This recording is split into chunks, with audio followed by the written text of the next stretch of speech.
Hostess oina fajinduna thamkiba Nagagi micham taruk adugi langla langzil khangdoknaba akanba mongda hotnari miyamna thengnariba khudong chadaba sing asigi yenglaga economic blockade Handokpiyu haina Manipur lengakna United Naga Council UNC da khanghankhrai Home Commissioner cum Secretary and Ashok Kumar na issue tawba official communication amada wafam ase phongdokladuna hai lamdam asigi micham miyam ngak senba amadi asoyangam thokhandaba haiba silengak asigi priority ni security force na su thiba khangdana leiriba sing thiba gi thabak hena kankhat halei hauzik security force na cordon and search operation amadi area domination na chingba chathaduna thiba khangdana leiriba sing adugi khongul liri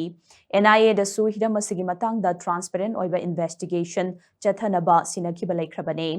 NIA gi investigation asina mifami pun tawbada jenaba sing adu soidana masak maming khangdokpa ngamlagani amadi mara leiba singi mathakta action lokhatkani nakalamromda sugi ground rules sing ngakna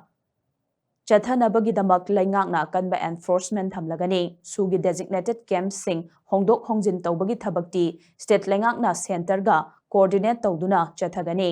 lamdam asigi furup mashal gi marakta lainariba unkhatnaba si loishinduna lamdam asi tangdu laitaba lamdam ama oihanabagi damak laingakna khongpham chetna lepli maramaduna economic blockade chathariba sing asi handoktuna miyamna thengnariba awaba kaya si kokhanbiu haina su cherolasna makhata na phongdokhi